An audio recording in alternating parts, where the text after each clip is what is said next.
So good morning, everyone. Welcome to this Autism Training and Technical Assistance Project monthly webinar. My name is Kirsten Bayer with the Illinois Center for Specialized Professional Support at Illinois State University, and I will be your technical support for today's session. We are joined by our lovely panelists today and our facilitator, Linsay DeMartino, and they are going to introduce themselves momentarily here. Today's session is about supporting neurodivergent students at the post-secondary level, and we're going to cover topics like coaching models today with a panel discussion as well. So we are really eager to get this information and these resources out to all of you and just provide a very elaborate discussion today. So we're excited to present this material to you. A couple of housekeeping things and just some introductions before we get started. So Linsay, if you could go to the next slide for me, I would appreciate it. Again, my name is Kirsten Bayer with ICSPS, and you can reach out to me at this email if you have any follow-up questions or concerns regarding the webinar following today's session. Next slide, please, Linsay. Just a little bit about the ADA project, or the Autism Training and Technical Assistance Project. We are a grant-funded project by the Illinois State Board of Education, and we develop and present resources, webinars, professional development, and training really to focus on that transitional piece. So that transitional piece from the secondary education to post-secondary education and then to the workforce. And we provide resources for employers or community members, such as yourselves. We also provide those resources for families and parents and students and post-secondary and secondary teachers. So we are kind of all encompassing, but we really focus on that transitional piece and how to support individuals and people with autism and those individuals who support them and have those supporting materials kind of at their fingertips. So that's why we're here today, and we're excited to present this material to you. So you go to the next slide, please, Linsay. Thank you so much. A little bit about our center. We have been around since 1977. We are housed at Illinois State University in Bloomington Normal. And again, we provide technical assistance. We develop resources and publications, and we work with a variety of scopes of grants and grant work, both on the state and federal level. And ADA is just one of those many projects that we have a scope of work for. So we are very passionate about ADA. And again, we're so excited to develop this panel for you today. So if you could go ahead, Linsay. I'm going to start off with, I want to touch on this really quickly. This is our Autism College and Career website. So this is where the recording will be housed. This is where the presentation is housed, and I will put that link in the chat momentarily for all of you. And you will have full access to every material that's given to you today, and it will all be on this website. So kind of that one-stop shop. You can go to the next slide, please, Linsay. And we're going to start off with our beginning polls for today, just to kind of, I'm going to launch those now, and you can go ahead and answer both of them actually. Which region are you located in joining us from today? And then which ADA stakeholder do you represent? They're both up on your screen now. We'll give everybody about, a minute to answer those kind of while I cover some housekeeping items. So we are on Zoom webinar platform today, not Zoom meeting. So you do not have the capability, if you are an attendee, to unmute yourselves or turn on your camera. It is a little bit more of a presentation controlled format, but we do ask for your full participation in the chat and Q&A, and we will address those questions at the end of the session. And Linsay will kind of cover that a little bit more. We will have the recording available for you and the presentation slides on the website. And there will be a follow-up survey that we will put in the chat towards the end of the session. And we will also have that follow-up survey in a follow-up email tomorrow to you. So you will have everything available to you. And if you need anything following the session, you can always reach out to me. Linsay, you can go ahead and go to the next slide too. And I'm just going to close those polls and kind of debrief here for us. So which region are you located in? We have most of you are joining us from the northwest part of the state and the southern part of the state. So welcome everyone, thank you. And then we have most people are from the post-secondary system, which we are very excited to focus on a little bit more today. And then we also have a couple people joining us from the secondary system. A couple people are students and young adults. And family members and community members. So thank you for giving those analytics to us as we continue to provide and plan professional development for this project. So I went ahead and shared those results so you guys can see those too here. And then I'll stop sharing. And I believe, Lindsay, if you want to go to the next slide, I'll hand it off to you to kind of get us started with the facilitation. Good morning, everyone. Thank you for joining us. On behalf of the Adult Board, I want to welcome you to our webinar today. My name is Linsay DeMartino. I am an assistant professor at Illinois State University in the Department of Educational Leadership and Foundations. In a former life, I was a special education resource teacher. I was a co-teacher. I was an inclusion specialist, a department chair, and a coordinator in an access and disability resources department, where I founded an academic coaching program for students with intellectual disabilities. So that brings me to our esteemed panelists. So Brianne. Yeah, thank you so much, Lindsay. My name is Brianne Jonathan. I'm the director of the Autism Initiative and Pathways program at Aurora University. My background is in special education.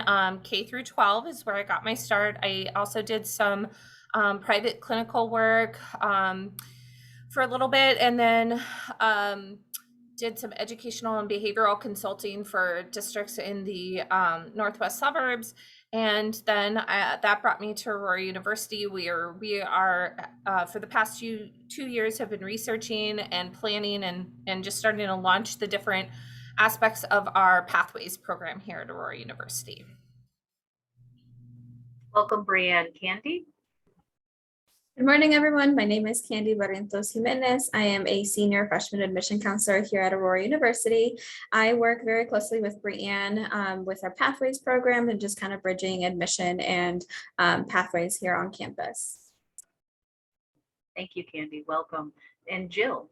Good morning. Hi, I'm Jill Fay, and I'm the director of STEP, which is the autism support program here at Eastern Illinois University. I'm, by way of this program, I'm an associate professor in communication disorders and sciences here at Eastern. In my former life, I was a medical speech pathologist and worked in day rehab, adult, high-level TBI, transition programming. That was my first sort of career. And then I've been here at Eastern before moving into this position. Most of what I've done has been complex diagnostics and consulting for adolescents and young adults, and also teaching some of our medical and neurology coursework and a lot of our executive function. Thank you. Moving on to our agenda for today. In just a few minutes, we will start a Q&A session with the panelists, which I will facilitate. I do ask that you, if you have any questions after our panel Q&A, we will transition to an audience Q&A. Please type your questions in the chat, and then also please be sure to indicate who you would like to answer your question in parentheses. And I've put a couple examples on the screen, and I am sending that to you via the chat now. And then at the end of the audience Q&A, we're going to go ahead and we'll briefly conclude, and then I'm going to share the contact information for the panelists. Okay. I'm going to go ahead and I'm going to stop sharing my screen, and we're going to ease into the Q&A. Question number 1, and we're going to start with Aurora. So that is Brianne and Candy. Please describe your institutions. What are some innovative programs that you would like to share with us? I will go ahead and get us started here. So Brianne is actually sharing her screen. This is our main website, which I'm a little biased, but it is a really great resource. And there are a lot of different areas that you can look into in terms of majors. And I'll explain a little bit about that today. But Aurora University is a 4-year private institution. We are a liberal arts schools. All the degrees that we offer students are bachelor's and higher. So we don't have any certifications. We don't have any type of associate's degree. They're all going to be bachelor plus. And so I would like to start by talking about some of our programs here that we offer, more so for the transition of students from high school to college, or even just a community college into a four-year school, because we do have transfer students as well. And one of the main things that I like to talk about is our junior mentoring program, and overall for our freshman students, FYE, and just the ability to come in undecided. So there is a list of all the majors and minors that we have here on our website, and you would just have to go under academics, majors and minors, and then you can see all of the different majors that we have. Now, when you go into one of them, and Brianne, you can click on whichever. What I really like about this website layout is if you scroll down, you'll be able to see the major program requirements. You'll be able to see things like what this degree might pair up well with in terms of a double major outlook, growth outlook, I should say. And if you keep scrolling, we'll have short videos from either professors at the university or our students that are giving their testimonial about their experience here at AU. And this part right here, the curriculum highlights and campus opportunities, gives students an idea of not only what type of courses they would be taking at AU for this program, but also the campus involvement opportunities that we have, because that is really important for our students to stay connected and to feel as if they are part of the university and the community. And then here, this is also great for our students that maybe are thinking of, I want to major in this area, but I'm not sure exactly what I would like to do with that degree. So it does tell you on the left-hand side, with your bachelor, these are some examples of career opportunities that you have. And on the right-hand side, it tells you with additional education, these are some other areas that you can go into, which is really helpful. And again, especially if we have students that are coming in undecided and aren't sure just yet, this is helpful because they can see like, oh, this major works really well with this other major, or this totally different degree that I thought would take me here doesn't, or it does. So this is something that's really helpful. And then down below, it does tell you about some of our experiential learning opportunities, whether that's an internship or some type of shadow opportunity. So that is something, that's the layout for all of our different majors that we offer here at AU. But for the first year program, FYE for short, that is a transitional program, I would say, or kind of like curriculum that's already built in for our first year students. And they work really closely with one faculty member on campus to make sure that they have a smooth transition. Another area that is important to highlight about Aurora University are our +1 programs, which are master's degrees. These master's degrees can be earned in one full calendar year, I should say, not academic one. These programs start from May of the graduation day of a student all the way through this following May, and you earn your master's. And so now that's not all of our programs, but these are the specific ones: Master of Arts in Teaching, Business Administration, which has 3 different tracks, Criminal Justice, and Exercise Science. So it is a really great opportunity to stay at AU 1 additional year and now have your bachelor and your master's in a total of 5 years. And that these +1 programs do come in an all-inclusive kind of a package in terms of cost. With books, you get a laptop that you get to keep afterwards as well. So different areas, and then we do have additional graduate programs as well, but those are going to be your traditional 2 to 3 year programs. And then most importantly today to highlight is our Pathways program, and that is something that Brianne will talk about within the next few questions. Okay. Thank you, Candy. Jill, please describe your institution and what are some innovative programs that you would like to share with us?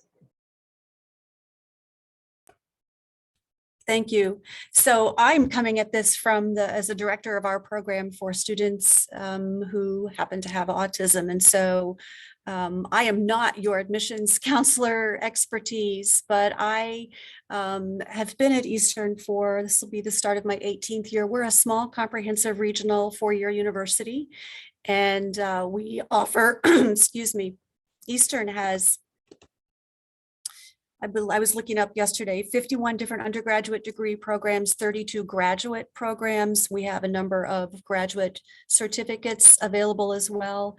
And Eastern is a small university. As I said, we have about 7,500 students on a beautiful campus that feels more like I would say it feels more like a small private school.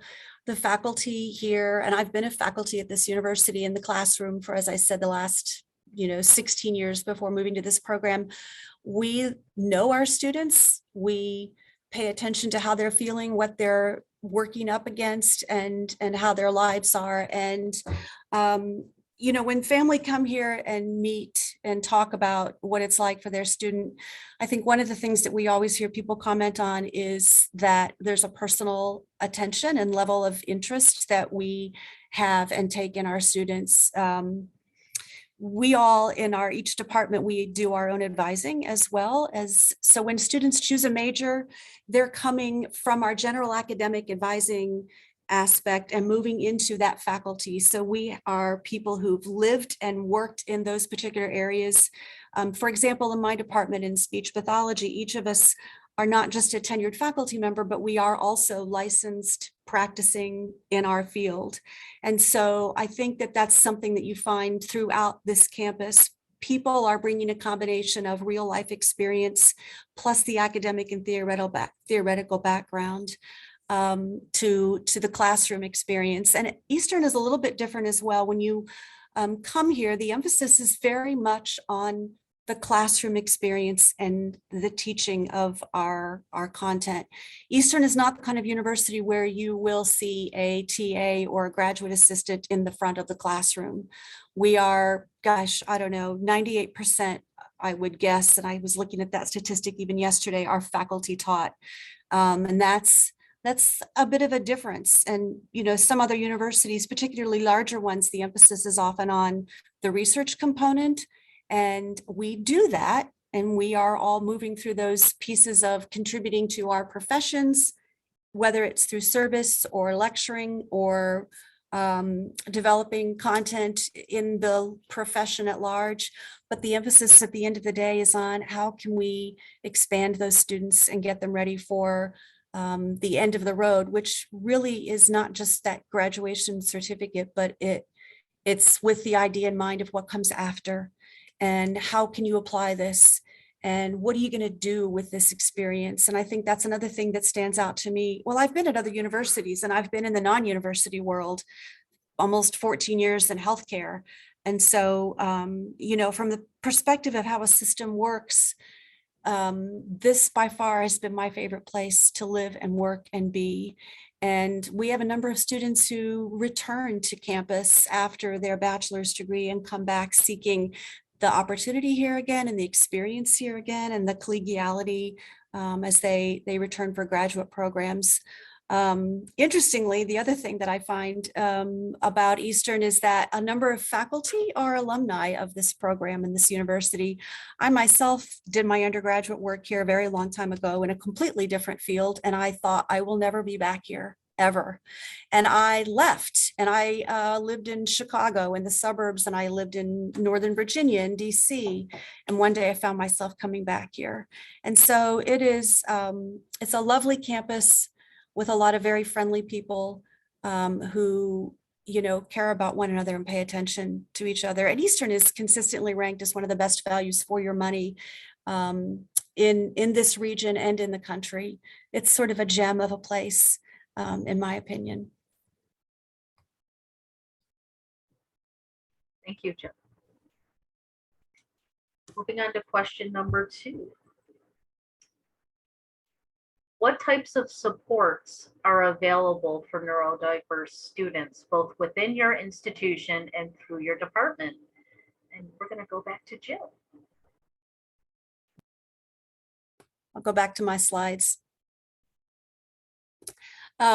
So yeah, students who are coming to Eastern, there are a number of general programs that can provide them some support transitioning. So we have a comprehensive student success center that provides a lot of expansion for students' study skills in general, building their ability to consider and pay attention to and approach the way they develop study habits and self-regulating habits, peer tutoring programs, department tutoring programs, skill development, strategy development. So any student on campus should and can take advantage of those programs. There is also the focus program, which is a little more intensive and provides a one-on-one mentor for a student who might have a particular type of learning challenge that is not focused on the autism population, but it is focused on students who might have a little bit more of an intensive challenge and would benefit from somebody being able to work with them weekly for one-on-one interaction to develop their approach to studying. We also have the Gateway program that provides some support for students who are first generation, just looking at gaining access to the university environment in general. We have faculty mentor programs. We do a lot of involvement, not just through the student disability services, but throughout departments and programs in general. So there's a sense of being able to be present and mentor students. But in particular, the STEP program, this is the program that we have had here at Eastern, was founded in 2015. This program developed and moved out of the Communication Disorders and Sciences Department here at Eastern. And so we routinely had been providing some additional support in our clinic for college students here at Eastern who were diagnosed with autism and found their way sort of by referral, by word of mouth to our clinic. And so we had been doing a lot of social perspective taking therapy and some executive function therapy for quite some time. And then this program was developed. We were originally providing supports for a couple of students, and then that grew to 10 to 15.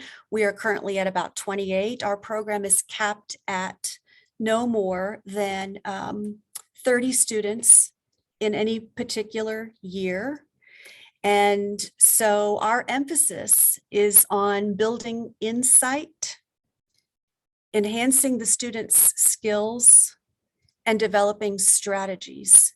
We're heavily focused on developing executive functions, social cognition, the ability to respond and adapt flexibly, self-awareness.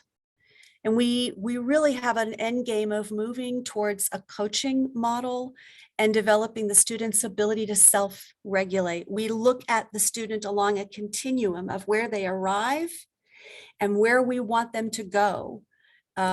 So we are, on any given day, we are serving as an advocate on campus for that particular student. We might help them facilitate activities that they need.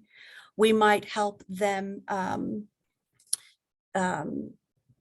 make decisions, plan how they approach their day, prioritize their tasks, be able to work on initiation and monitoring. We provide a social network of sorts. We have peer mentors. We generate and plan and organize monthly social events. We focus on an early move-in and orientation the week before classes so that students are having a one-on-one opportunity to navigate and learn where they need to be and really replicate each day.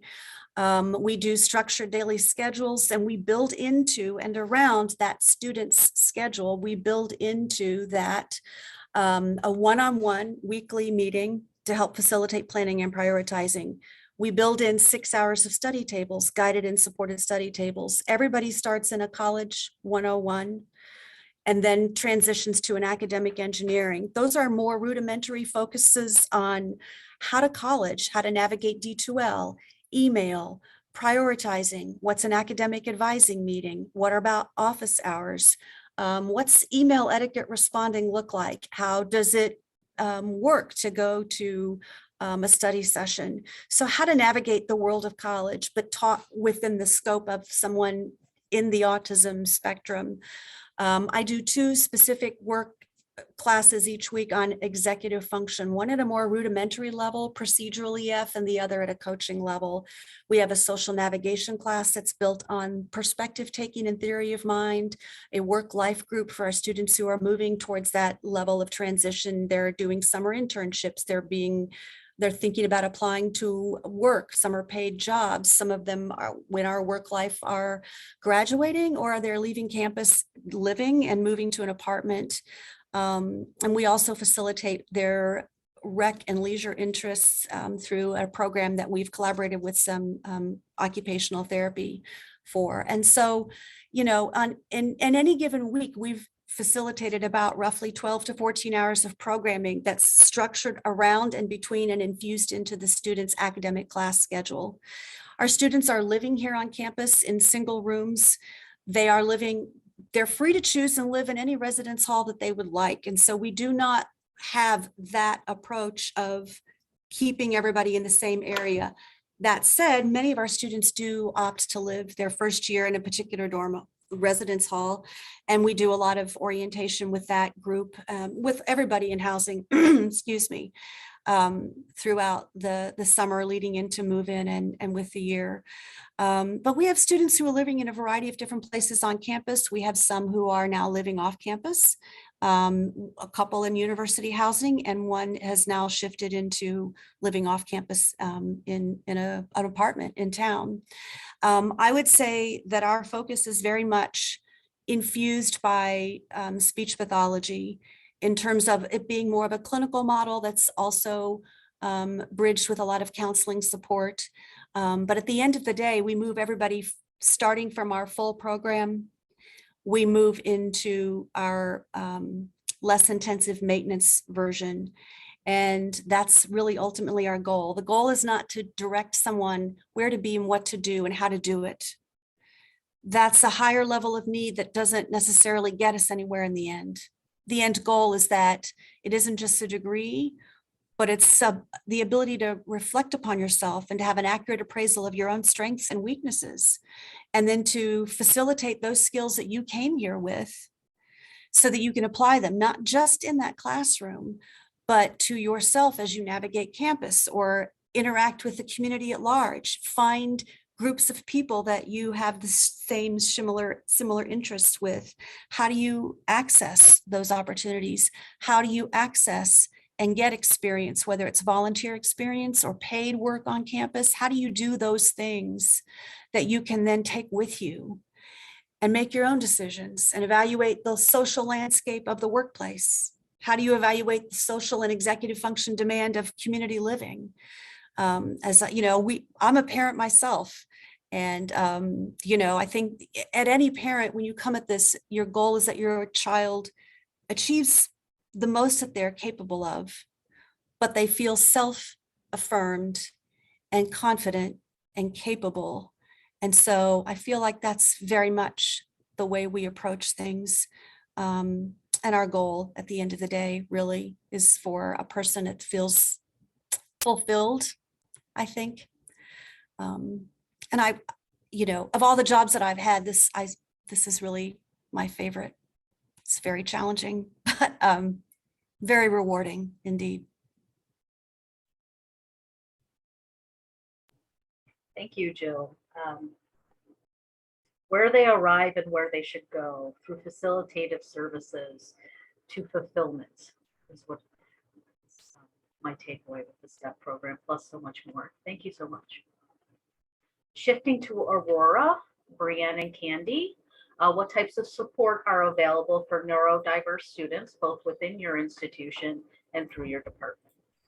Yes, thank you so much. And I just want to say how exciting it is to be on a panel with Jill, who's talking about a very similar program to ours. You'll see some similarities and differences, but it just really accentuates the need for these programs in colleges. And so what we see is Jill's program is pushing the cap that they have for, you know, how many students they can have in their program. We've reached our cap for this upcoming year because this is such a significant need. So I first want to mention that our university does have a disability resource office, as all universities will. And so that's sort of the first layer of support for any student with a disability.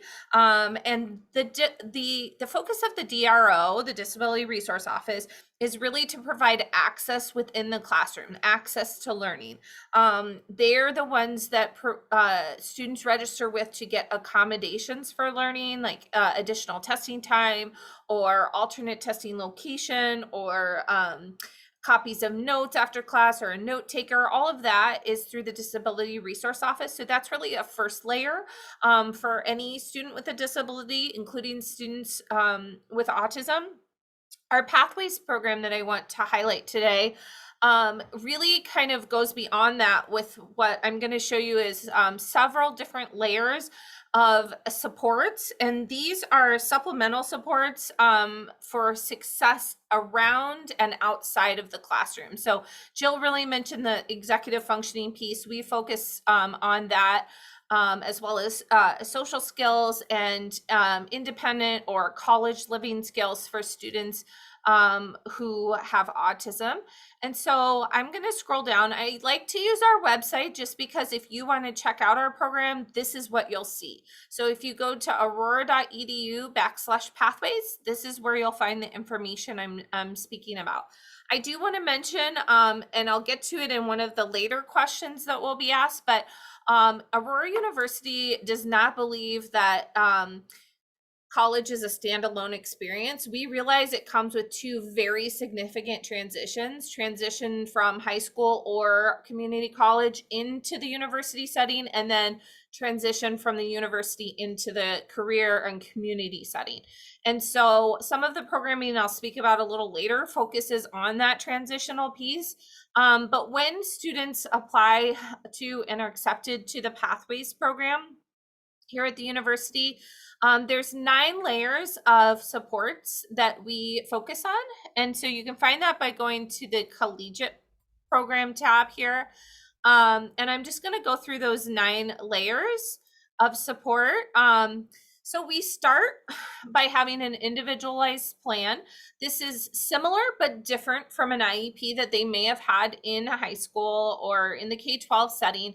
An IEP is a legal binding document, and it's really sort of driven by the whole team, and it tells the staff what to do and make sure they're following legal protocols. We know that it's really hard for families to suddenly lose that. Their child graduates and you no longer have an IEP, and they go to college and it's like, what do we do now? And so the Pathways Individualized Plan has a team, and we look at rating scales that we gather before students enter our program. They're gathered by the students rating themselves, the parents rating, and a school personnel rating in the areas of social, emotional, executive functioning, and independent living skills. We look at what they come to us with, and we use that to evaluate some goals for the year. So in that sense, it's similar that we write goals. However, this is really student driven. We want the student to say, what do I want to improve on? What do I think I need? What are some strategies I'm going to use? So we'll have those accommodations in place, but there's also strategies and supports that the student needs to be accountable for with some support, but the student needs to be accountable for following through with this the strategies they're going to use. So the individualized plan allows us to lay out some goals in those areas. It also allows us to have check-in points. So we'll check in after the first semester and again at the end of the academic year to see how are these supports and strategies working. We'll do another set of matrices rating scales and see if we've seen growth, and that will inform both the student, the family, as well as our program. What do we need to change? How can we be flexible? So that's really the start. They get that before they ever set foot here on campus. We're very, very excited about our brand new building that's going up that includes sensory supportive spaces.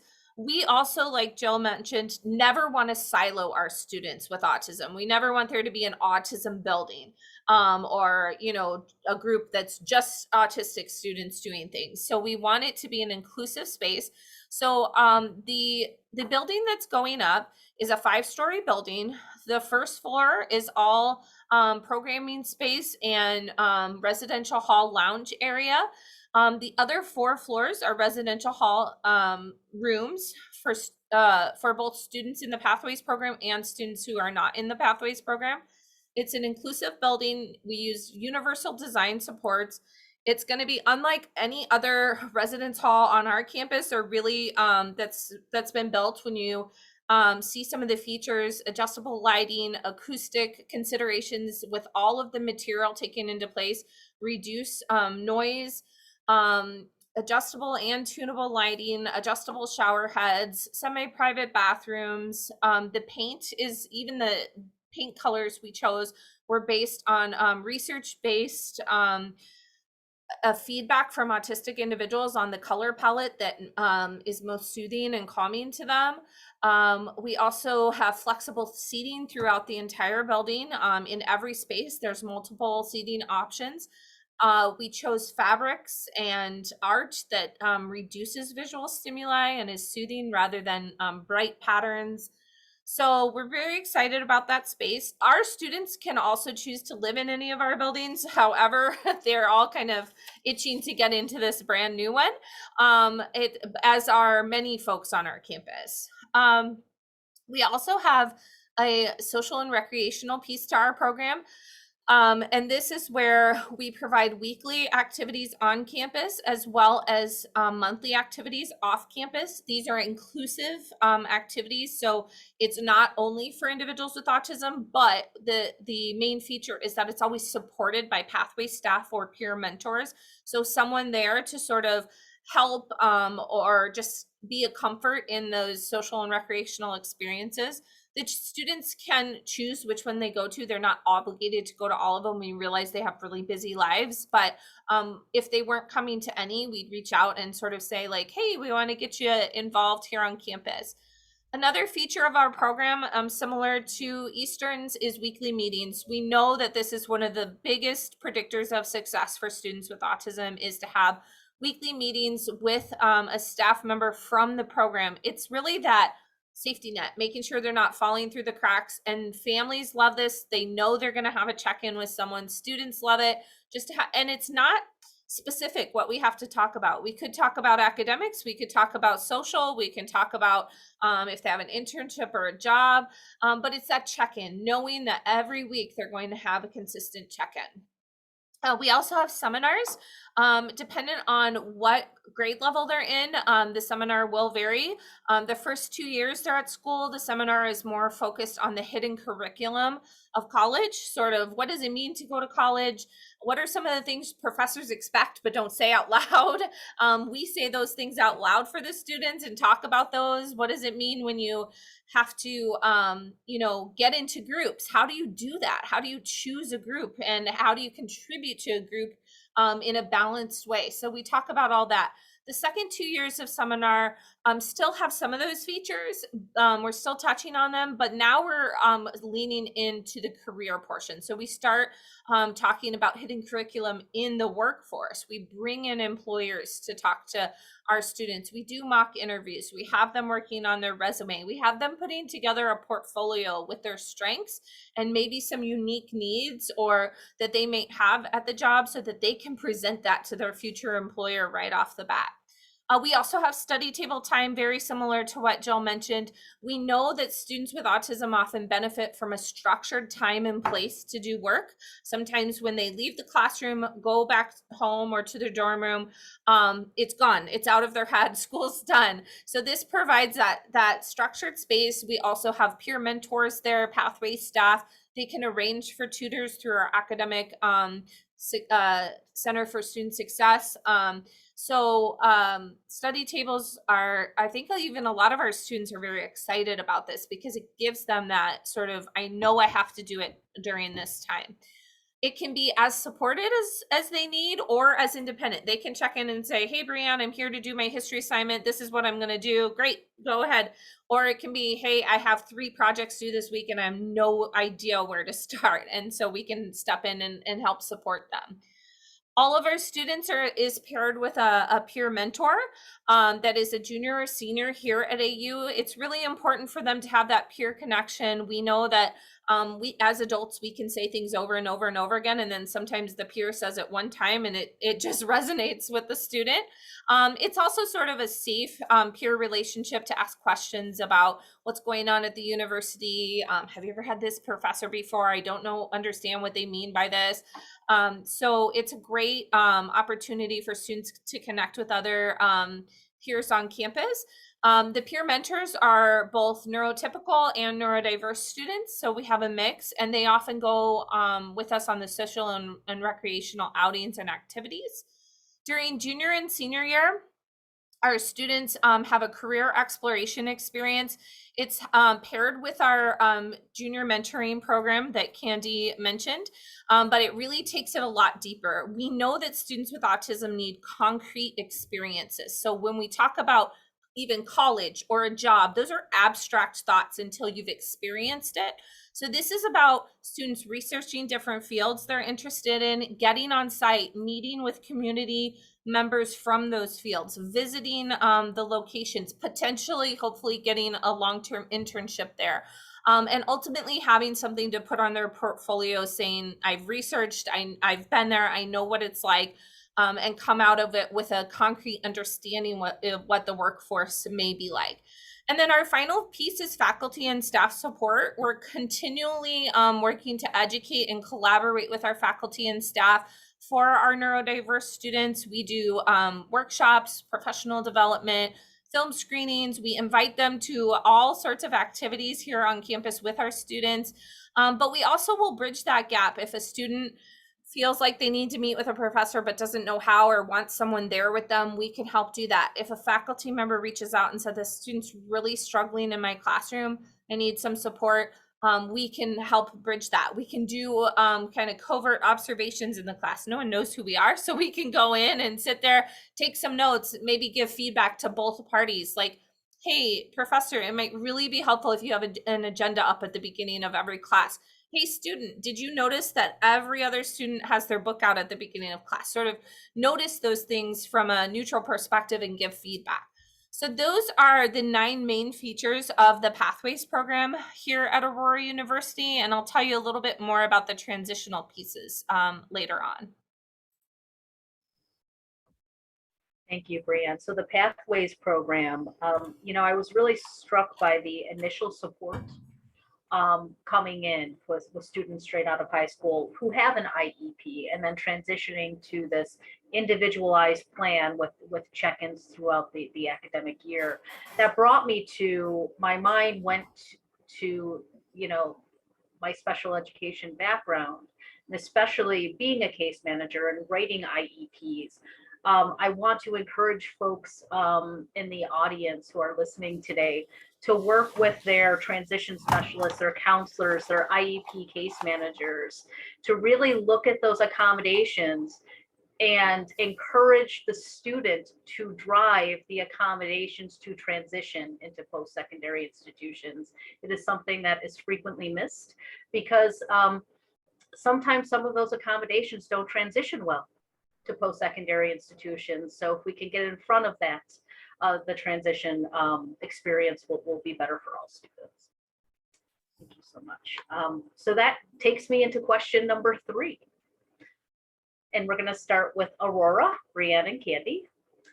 Please share with us some helpful tips for neurodiverse students currently attending post-secondary institutions. Yeah, so I'm not really even going to share my screen on this one. It'll probably be a little bit shorter answer because it's sort of it's wrapped up in all of these supports that we have, right, Jill? I mean, I think, but some of the things that neurodiverse students can be doing, regardless of whether they're in a program like this or not, the 2 things that I think determine any college student success are sort of these abstract features of self-reflection and self-advocacy. So if students have those qualities and can really work on those qualities, whether it's with a faculty or a staff member, with family members, with each other, working on knowing their own strengths and needs and being able to say, I'm really good at this, but this is more difficult for me. I think you have a leg up immediately if you can do those things. Self-advocacy, deciding whether or not are you going to disclose your autism to your professors or not. That's a very personal choice and there's no right or wrong answer to that. But thinking through that process and being intentional about it. So if I don't share, this is my reason why. If I do share, this is my reason why. If I change my mind in the middle of the semester, this is why. But being able to advocate for your needs, and one of the things that I'm seeing is that we're getting more students who are strong self-advocates, which I think is a testament to what they're doing in K-12 settings. I'm really proud of that.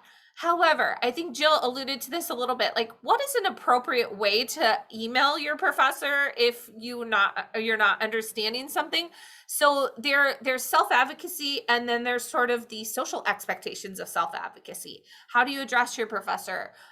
You know, how do you kind of, even if you're upset about something, how do you ease into that rather than like a really, you know, angry email that's going to sort of put a wall up in that relationship?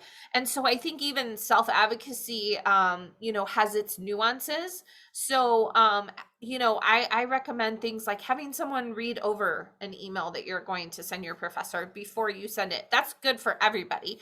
Pause. I'm a big fan of the pause. You know, when you write something, wait 10 minutes to send it. Those sort of things. But just speaking up, being able to say when things are difficult kind of moves into my next piece. Communication is so essential in college, whether that's with your professors, your advisors, but also your classmates. So one of the places that I see students, whether they're neurotypical or neurodiverse, struggle the most is when they have partner or group work, and they'll come to me as a professor and say, I can't get a hold of this person. They're not answering my texts or my emails. So being able to communicate with your peers, because here at AU, we're really big on collaborative experiences. So they're going to have group work at some point in their education. At almost every single class they're in will likely have some collaboration. So working on that communication, and if it's a struggle for you, knowing where to ask for help. So where can I go on campus to ask for help? I think another thing that I would just encourage students, speaking to graduates that are autistic and have been through AU, one of the things that many of them, almost all of them, sort of reflect, they say, I wish I did more outside of the class on campus. I'm proud of myself for getting my degree. I'm proud of myself for making it through, but I didn't get involved in, you know, organizations or clubs or hang out in the residence hall with folks. Maybe they didn't know exactly how to do that. So finding people to, you know, help assist with that or guide you. But I think getting involved beyond just academics does a lot for your mental health, does a lot for your success. And it's also just excellent practice for when you're out of college, you know, for that social and recreational piece of life, as well as just how to navigate different personalities in the workforce. So those are some of the tips that I had written down for students who are already attending, you know, post-secondary institutions. I think those are the things that I see commonalities amongst my most successful students here at Aurora. Thank you, Brianne. Research does indicate that involvement in extracurricular activities adds to persistence within post-secondary institutions. Jill, can you tell us, share with us some helpful tips for neurodiverse students currently attending post-secondary institutions? Sure. I too have some, I'm just listening to Brianne, you know, talk about the kinds of things that you see students who succeed are able to do and do well. And also, Linsay, what you're mentioning. And, you know, I think it's really important for students, any student, to pace themselves. And I don't mean that in the sense of waiting and seeing. And I really feel like time moves so quickly. And time can be a very abstract concept for the students that we work with. We approach the semester in units. Each week is sort of its own entity. Each week is a new opportunity. It's a blank slate. And that one-on-one planning and prioritizing meeting that we have with everybody, that's the moment to say, okay, what is coming at you? What is on this agenda? But it isn't just the academic demands. What is going on in your life this week? How are you feeling? What else is coming up? It's a critical moment to focus what you're doing on and look at what can I realistically achieve and more importantly, what do I need to get done this week?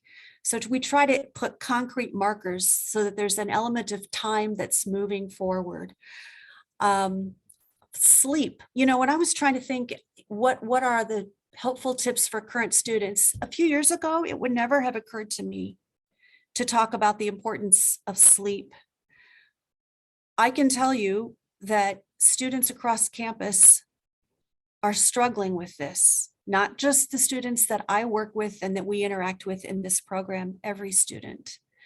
And I wonder to what degree, the past couple of years have influenced some of the mental health challenges and the level and degree and the type of stress that we all face, but in particular, students are facing, and even more so, the students that we interact with. Stress and anxiety are a common comorbid challenge for this population.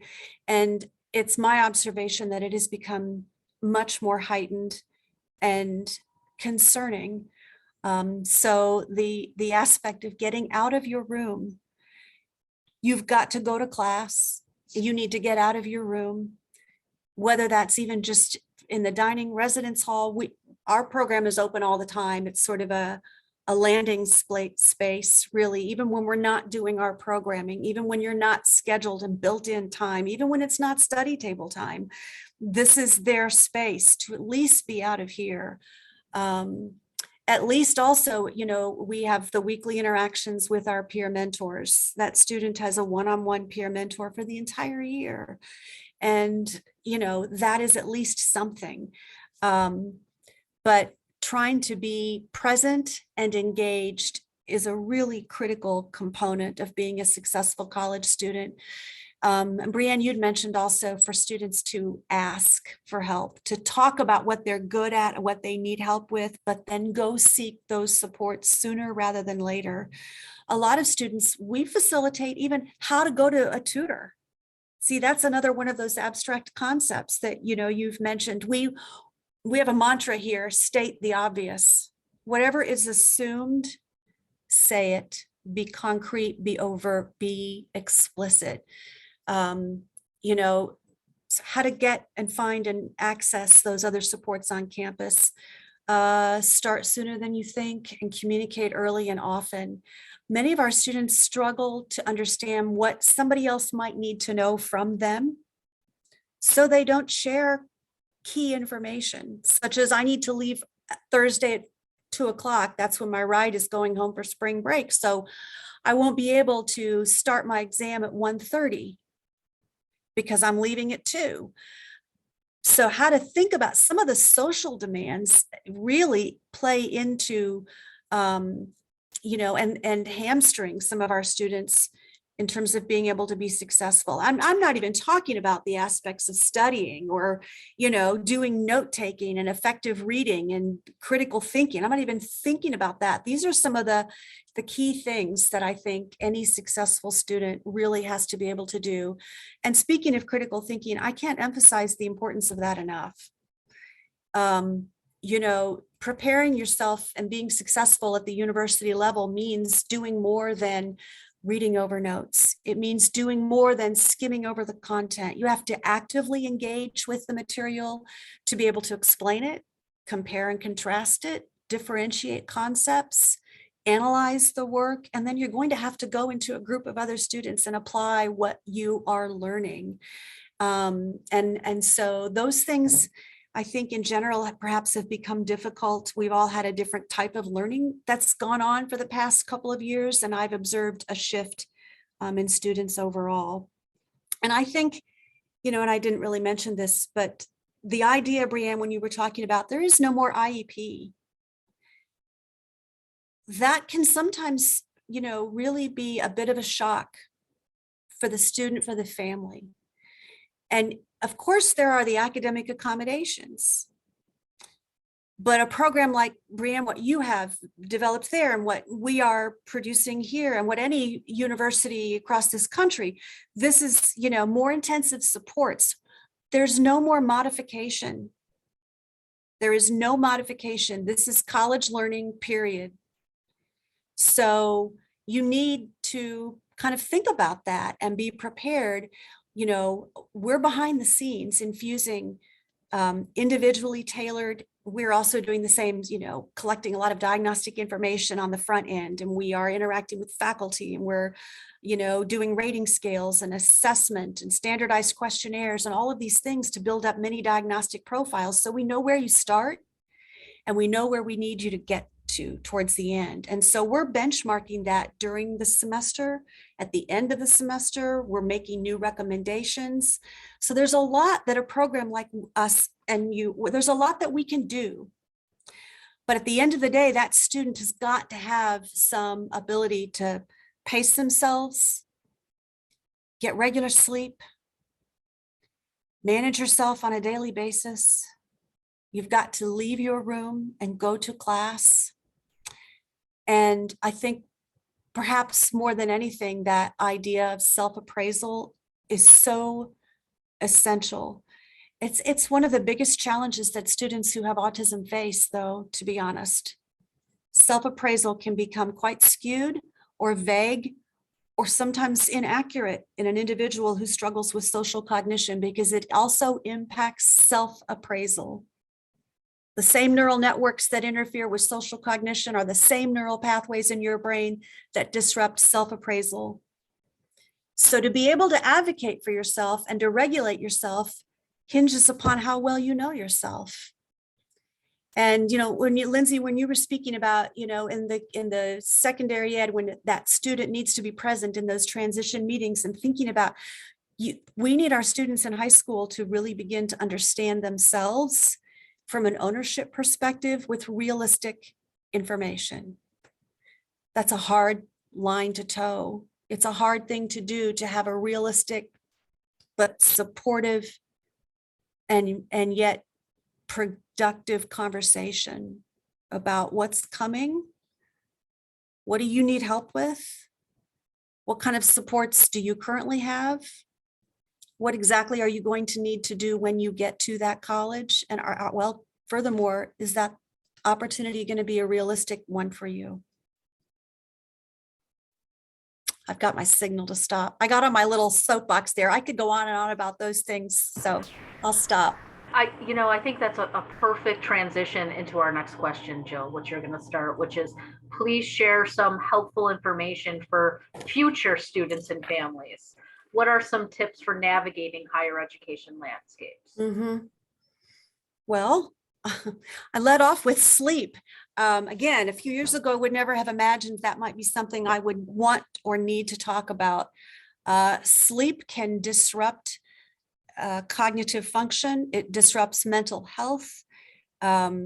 Speaking of mental health, that is a significant challenge. I'm on a Monday morning conference call every Monday morning with our counseling center, our director of health, our director of the medical center, counseling center, director of disability services, chief of police, student accountability office, director of housing.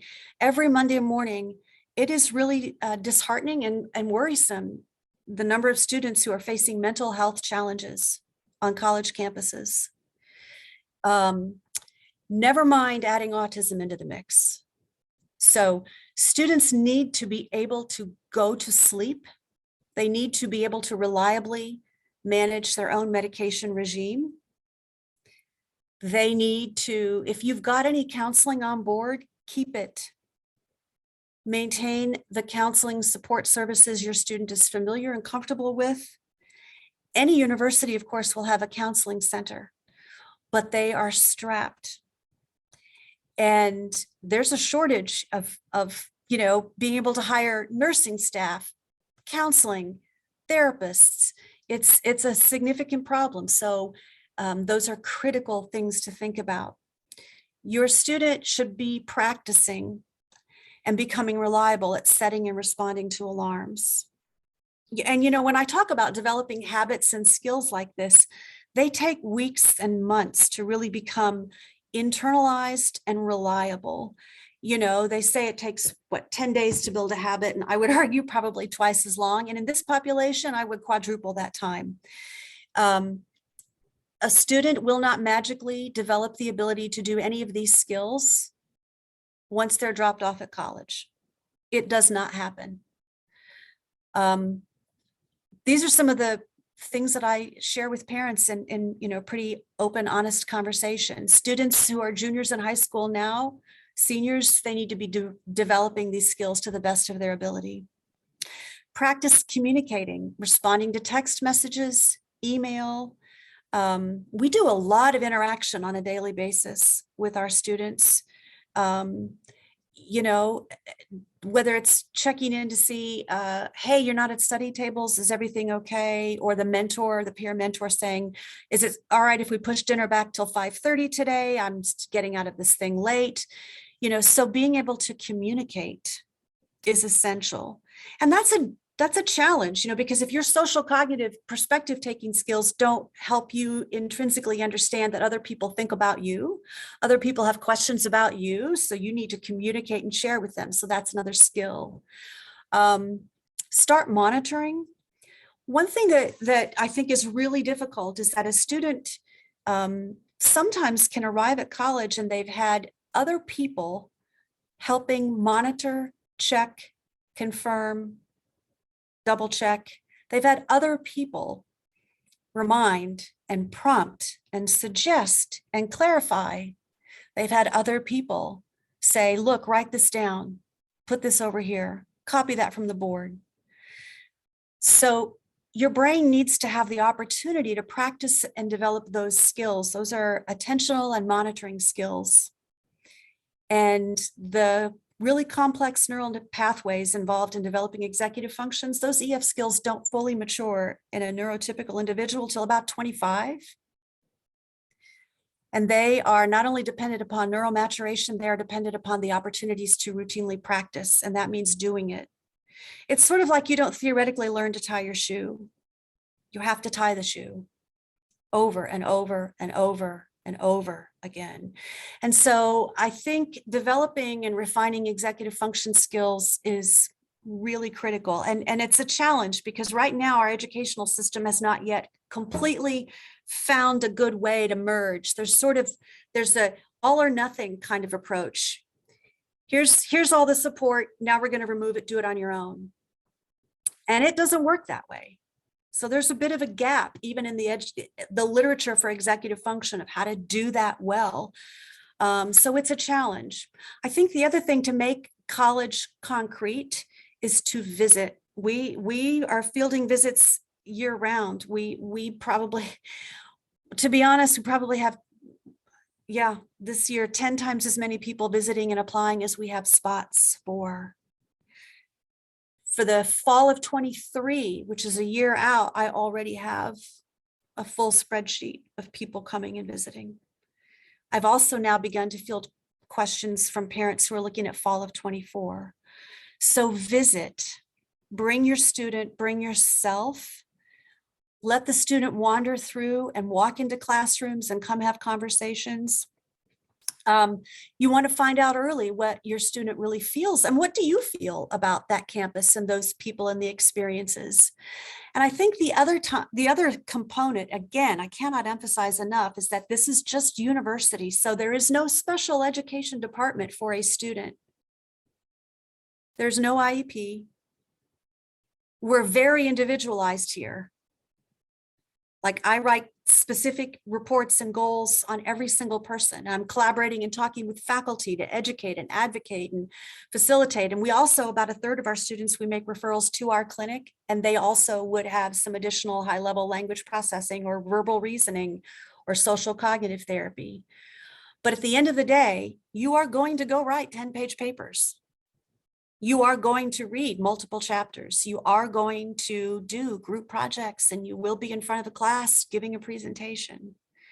And so, thinking about it in that regard, I think is a really important way to plan, to think about college and to prepare for college. Thank you, Jill. Candy and Brianne. What are some, please share with us some helpful information for future students and some tips for navigating higher education landscapes. Sure. First of all, I can't agree with Jill more on her list. I had all of those same thing, working towards independence. And I can't stress to families that there's really not too early of a time to start. I would say don't try everything at once. Don't suddenly see a list like that and say, we have to have all the independent skills tomorrow. Add one thing at a time, working on, first year, you're going to work on setting alarms, waking up independently. If you're still waking up your student and they're in high school, that's got to stop because they're going to be dependent on that. And no one is going to do that at college. No one's going to knock on the door and wake up your student. But same thing, doing laundry, managing medication, setting appointments. These are all things you can ease into, having the student take ownership with some guidance, with support at first. You don't throw them to the wolves and say, okay, you're doing it all. But the sooner they can start those skills at the high school level, the easier it will be, because all of these things at college, if they are thrown into it, what happens is the anxiety level just gets so high just managing these things. And none of these things are actually in class work. They're just everything around being an adult all of a sudden and managing them. And if the anxiety gets too high, then we see shutdown, and it's just too much to manage all of those things.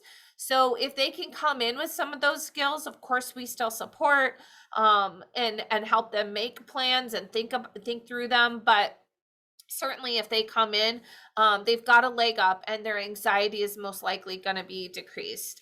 Speaking of anxiety, we said it before, but I don't think it can be stressed enough that you have to take the abstract and make it concrete. So for any student, I remember back to my, sophomore year in high school, people talking about college. It was this abstract thing floating around that some people were going to. I didn't, know much about it.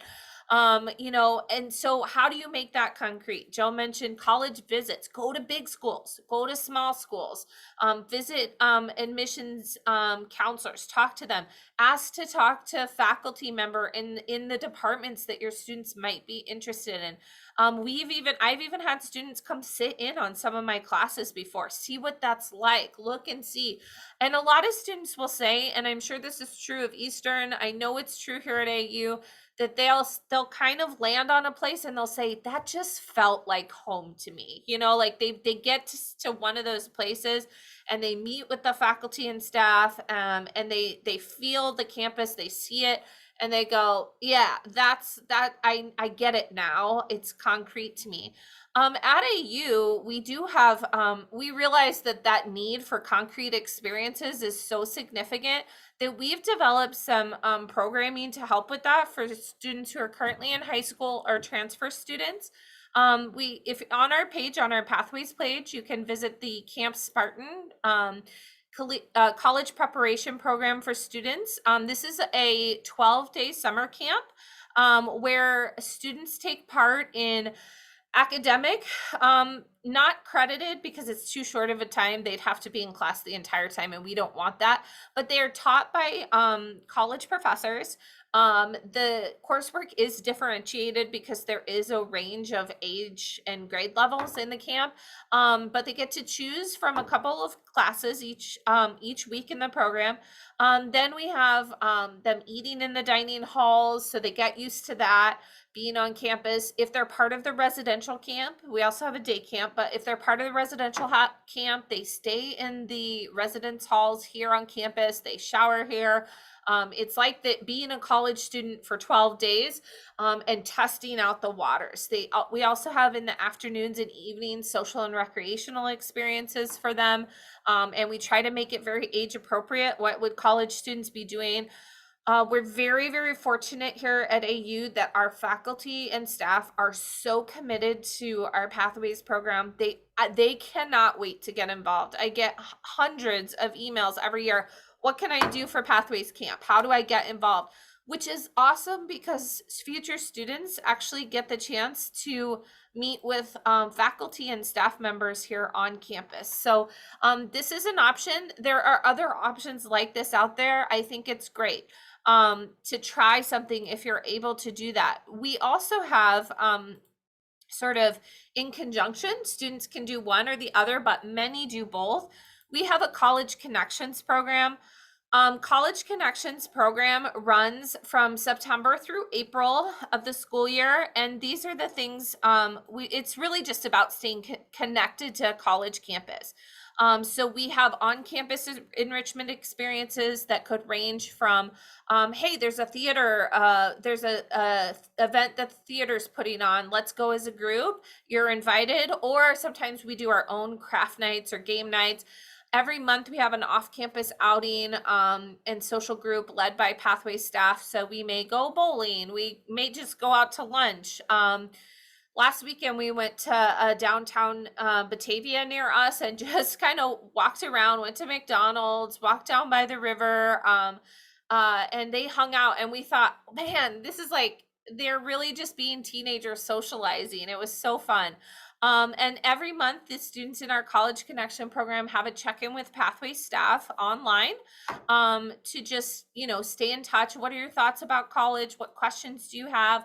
And then every month we have an informational parent group online as well. And that's where I ask experts like Candy from around campus to come and talk about their department so that families are hearing about the admissions process, the advising process, the disability resource, residence life, our career experience director.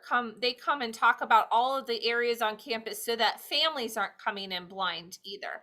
So programs like this exist, and they're really meant to help students build up. And our programs accept anyone who's a rising sophomore or older. So a rising sophomore in high school. So we want them to have completed 1 year of high school, because I can't imagine talking about all this if they haven't even gone through 1 year of high school. But they can be rising sophomores, juniors, seniors, or transfer students in this program. Thank you, Brianne. At this point in time, I would like to open up the webinar for any questions that the audience might have. You can go ahead and type your questions in the chats. I'll give us about 2 minutes for folks to collect their thoughts.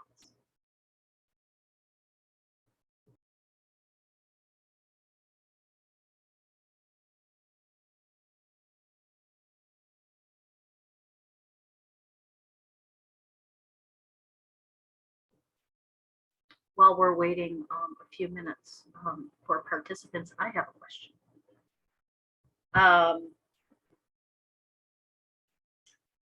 Looking and I think everyone alluded to this, but I just wanted to make it more concrete. So given the STEP program and given the Pathways program, what are some recommendations for families to begin this process? If you can just kind of walk us through that.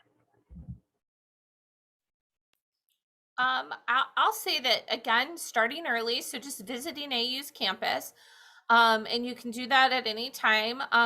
Get through the admissions office, you can get a tour of campus, which is a great start, because I think it's always nice to see what we're talking about. For our program, you do have to begin the process of applying to Aurora University before you can apply to the Pathways program. So keeping that in mind, you can do them simultaneously, but you just have to actually initiate the application to AU before you start applying to Pathways.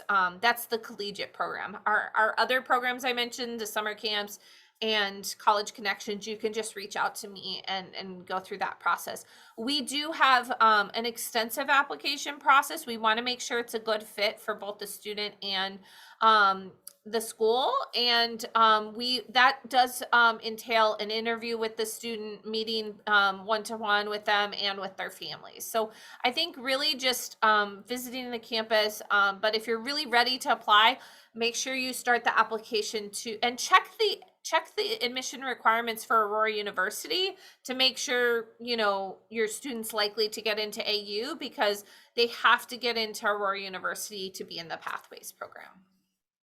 Just to add really quickly to that, so I definitely echo the part about visiting campus. Our office is open all year round. So like summer now that's coming up is a great time to set up a visit when students might not be in school as often. But I would definitely say also it's really important just to sit down and have that conversation with the admission counselors and specifically at AU, like as admission counselors, we work really closely with Brianne to do exactly what she mentioned, make sure that it's an overall good fit. So like we'll talk about admission to AU, and we'll work with Brianne to then have that conversation of what it looks like to be admitted into the Pathways program as well. So it's very collaborative work that we do here at AU, but visiting for sure is like one of the best ways to just see the campus, see what the program that the student might be interested in, the faculty, and summer is a great time to be scheduling those visits. I would just echo exactly what Brianne and Candy have also said.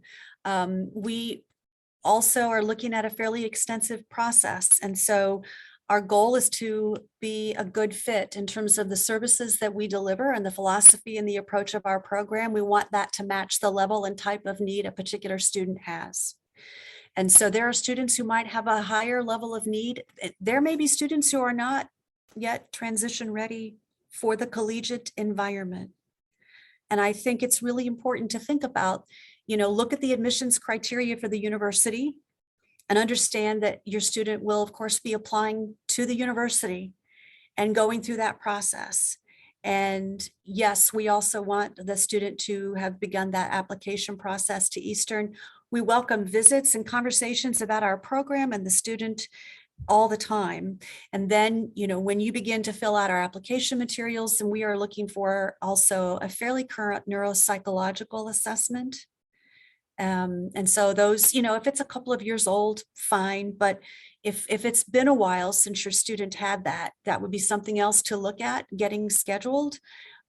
So we do a lot of record review, the neuropsych eval, a copy of the most recent IEP or 504 plan, if those are applicable, as well as the admissions materials. Then once we've looked at all of that information, we are doing a conversational interview with the student as well. And so it can be a fairly time-consuming process, really, sometimes even just for the collection of documents and for us to be able to have an opportunity to read through them. Thank you. I do see one question in the chat, and this is intended for all panel participants. Do your programs have occupational therapy services on campus, or do you utilize consultative services? What is the role of OT within your program?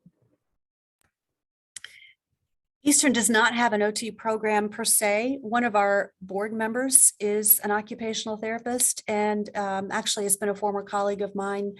And she is an adjunct faculty at Indiana State University. And so we collaborate with her in a graduate program that she teaches on program development. Pardon me. And so our collaboration with them is they've developed for us leisure needs and interests surveys and barriers to accessing those particular recreational, social, or leisure interests. There can be a lot of barriers, really. It's one thing to say you want your student to join clubs on campus and be involved. That's a massive undertaking for a lot of different reasons. The barriers may be lack of awareness. The barriers may be anxiety, fear, lack of opportunity. So that's one way that we collaborate with occupational therapy, and then that filters down into and amongst our peer mentors and graduate assistants, as well as then we're able to identify the types of need or interests that you might have. We want you to be a well-rounded person. We don't want it to just be everybody goes to the gym and we're going to do something, or everybody will go bowling now. We do those things, but we also want to try to facilitate something that's relevant to that particular individual. And I also have a collaboration with our recreational administration program here on campus. And our goal is to be able to have one of their fieldwork interns also collaborate with us. That program is set up and just sort of ready to tap into as or if there is a rec admin student who I would want the student to have a specific interest in the population of students who have autism. And so those are the different ways that we collaborate and interact. I'll just add to that, we also do not have a specific OT program that we work with. Similarly, though, we work very closely with our therapeutic recreation program, which isn't specifically OT, but I think, you know, as Jill mentioned, it helps, you know, identify some of the needs and get good programming in. For students who have autism, individualized programming. Aurora University has the largest therapeutic recreation program in the state. So we have a wonderful pool of resources to pull from. And I work very, very closely with the chair of the therapeutic rec department. But as far as a specific occupational therapy, that would be something that we would recommend if students really need, that they have set up near us, you know, privately, that they're doing. Okay, thank you. Are there any other questions from the audience?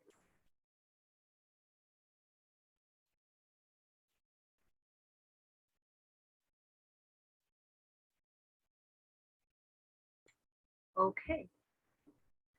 Well, in a minute, I am going to share the panelist contact information. So please be prepared to take a screenshot or take a photo of the information just in case some questions pop up, and they likely will. You will have the panelist contact information. Also, you can all refer to this recording on the ADA website for future reference.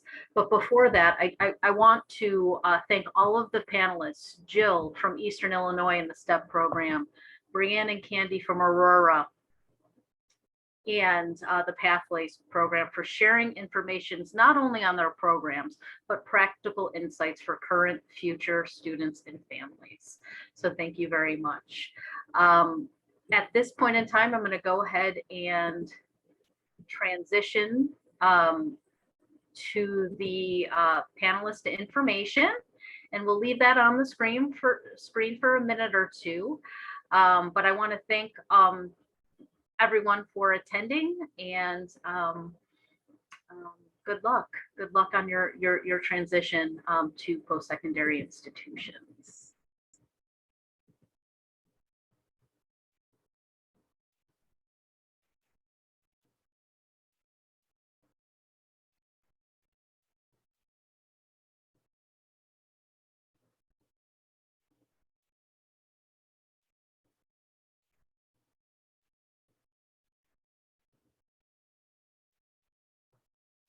And that concludes our webinar today.